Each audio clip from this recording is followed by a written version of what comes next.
चौकशी निवृत्त न्यायाधीशांमार्फत करा अशी मागणी मंत्री शंभूराज देसाईंनी केली आहे। पोलिसांनीच मारल्यावर आता न्याय कोणाकडे मागावा असा सवालही शंभूराज देसाईंनी विधान परिषदेत उपस्थित केला।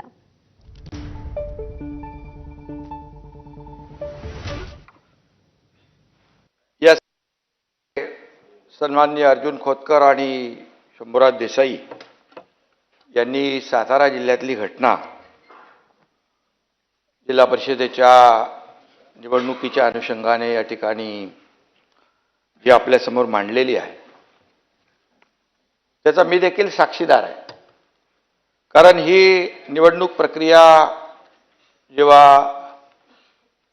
सुरू झाली नव्हे, जेव्हा याची तारीख जाहीर झाली त्यावेळेस मला शंभूराज देसाई यांनी फोन केला होता। मकरंद पाटील पण तिकडे होते आणि ते म्हणाले की 2 मतदार जे आहेत त्या मतदारांवर कधी काळातला पूर्वीचा 5-10 वर्षाचा कुठला गुन्हा काल 1 दिवस आधी दाखल केलेला आहे आणि यांना अरेस्ट करणार आहे। तर मी पोलीस अधीक्षक तुषार जोशी यांना फोन केला। मी म्हणालो काय प्रकार आहे? तर म्हणाले गुन्हा दाखल झालेला आहे, पण त्याच्यावर कारवाई आपण नंतर करू। मी त्यांना एकच सांगितलं की उद्या मतदान आहे, मतदानापासून कुणालाही वंचित ठेवता येत नाही। उलट कोर्ट देखील ऑर्डर करतं की मतदानाला पाठवा म्हणून।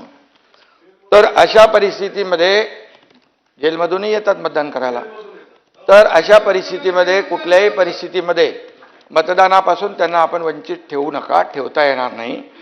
SP मला म्हणाले असं काही होणार नाही, त्यांना वंचित मी ठेवणार नाही, ते मतदान करतील। मतदान झाल्यानंतर काय शहानिशा करा आणि शहानिशा करा आणि त्याच्यामध्ये जे काही कार्यवाही करायची ती करा।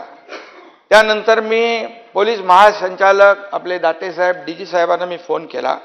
फोन केल्यानंतर मी त्यांना सांगितलं अशी अशी घटना त्या ठिकाणी अशी निवडणूक आहे आणि मला थोडी शंका आहे की तिथले पोलीस अधीक्षक हे 2 मतदार जे आहेत, कारण बहुमत इकडे या बाजूला होतं शंभूराज देसाई, मकरंद पाटील आणि या सगळ्यांकडे, आणि हे मतं कमी करण्यासाठी आणि त्या निवडणुकीमध्ये विजय मिळवण्यासाठी पराभव करण्यासाठी या लोकांचा अशा प्रकारचा प्रकार होऊ शकतो।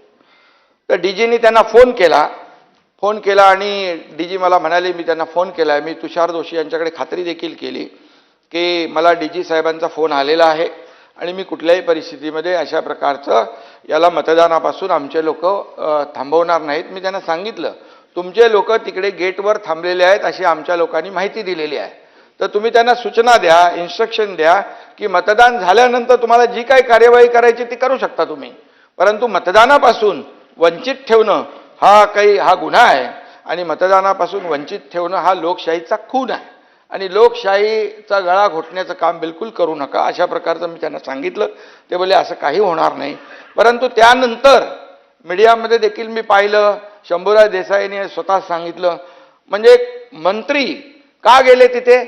कारण त्यांना माहीत होतं तिथे त्यांना अडवतील म्हणून त्यांनी पण त्या आपल्या याच्या सीमा जी आहे बाहेर होते, त्या गेटच्या बाहेरपर्यंत त्यांना गेल्यानंतर मंत्री बघितले नाहीत, पदाधिकारी बघितले नाही, कोणी बघितले नाही, जसे आमदार बघितले नाही, असे आरोपीला असं पकडतात तसं पकडून घेऊन गेले आणि त्या ठिकाणी घेऊन गेल्यानंतर ते 2 लोक, बरं ते 2च कसे काय मग मतदार त्यांनी पकडले?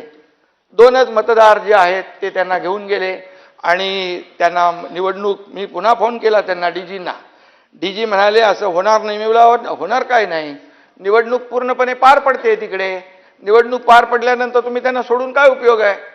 आणि मग निवडणूक पार पडली आणि त्यानंतर या सगळ्या, परंतु जी परिस्थिती निर्माण झाली महाराष्ट्रामध्ये, महाराष्ट्राच्या इतिहासामध्ये अशा प्रकारची परिस्थिती पहिल्यांदा आपण पाहिलेली आहे। कारण कुठल्याही परिस्थितीमध्ये अशा प्रकारची परिस्थिती मतदानापासून वंचित ठेवणं हे आतापर्यंत इतिहासामध्ये पहिल्यांदा आहे आणि त्यामुळे मला जे माहिती होतं ते आणि मी त्यांना फोन केले होते म्हणून तुमच्या निदर्शनास मी आणू इच्छितो। अध्यक्ष महोदय,